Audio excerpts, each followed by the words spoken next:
students, how are you? Good. Okay. Let us start about our next topic. Our topic is income consumption curve. हम क्या पढ़ रहे हैं? Indifference आपका lesson चल रहा है और उसमें हम देख रहे हैं कि इनकम कंजप्शन कर्व की शेप कैसी कैसी हो सकती है। क्या वो पॉजिटिव हो सकता है या वो नेगेटिव हो सकता है। ठीक है, अब हम देखेंगे कि ICC curve, income consumption curve की शेप क्या क्या होगी। ठीक है, फर्स्ट होगी आपकी पॉजिटिव शेप और सेकंड होगी आपकी नेगेटिव। ठीक है, फर्स्ट आपका इंडिफरेंस कर्व बनेगा पॉजिटिव स्लोप का और सेकंड बनेगा आपका नेगेटिव स्लोप का। अब मतलब क्या होता है पॉजिटिव का मतलब कि आपके पास दो गुड्स है, एप्पल और ऑरेंज। ठीक है, आपकी इनकम 10,000, इनकम क्या हो जाती है, इंक्रीज हो जाती है 20,000।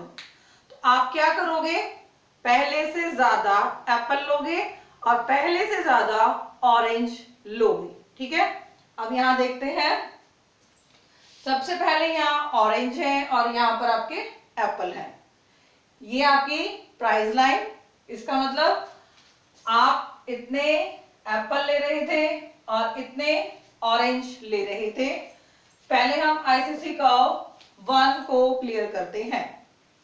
अब आपकी इनकम इंक्रीज हो गई तो क्या हो गया, आपकी प्राइस लाइन आगे की तरफ शिफ्ट हो गई। आपने क्या किया, ऑरेंज भी बढ़ा दिए और एप्पल खरीदना भी ज्यादा शुरू कर दिया। आपकी इनकम और ज्यादा बढ़ गई तो आपने ऑरेंज भी ज्यादा खरीदने शुरू कर दिए और एप्पल भी आपने, ये आपके ऑरेंज ज्यादा हो गए और ये आपके एप्पल ज्यादा खरीदने शुरू कर दिए। ठीक है, अगर मैं इन पॉइंट को बुलाऊंगी तो क्या शेप निकल रही है, पॉजिटिव स्लोप। ऐसे ही अगर मैं आईसीसी 2 कर्व को देखूं तो इन दोनों में डिफरेंस क्या है।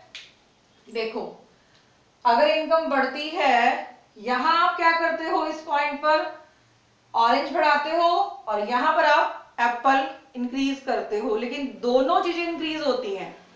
ये लाइन अलग अलग क्यों है, इसमें आप ऑरेंज ज्यादा ले रहे हो और इसमें आप एप्पल ज्यादा लोगे, लेकिन दोनों को इंक्रीज करोगे। ठीक है, जब आप इनकम के इंक्रीज होने पर एप्पल और ऑरेंज दोनों को ज्यादा खरीदते हो तो क्या होता है, पॉजिटिव स्लोप आता है इंडिफरेंस आपकी इनकम कंजप्शन कर्व का। ठीक है, अब देखते हैं कि नेगेटिव कैसे आ जाता है। इनकम बढ़ेगी तो कंजप्शन तो बढ़ेगा ही बढ़ेगा, तो नेगेटिव में कैसे आ गए हम। नेगेटिव में कब आता है, देखो नेगेटिव का मतलब क्या हो रहा है, इनकम के इंक्रीज होने पर हमने अपना कंजप्शन कम कर लिया, इसे हम क्या कहेंगे, नेगेटिव स्लोप। जब आपकी इनकम 10 से 20,000 हो जाती है तब आप पहले 10 गुड्स ले रहे थे और आप क्या करते हो, 5 लेते हो। तो ऐसी कौन सी गुड्स होती है जिसको आप खरीदना कम कर देते हो। यहां देखते हैं, एक्स गुड है और वाई गुड है। ठीक है, अब आपने क्या किया, एक्स गुड क्या है, घटिया। घटिया इन द सेंस हम एग्जांपल लेते हैं देसी घी का और डालडा घी का।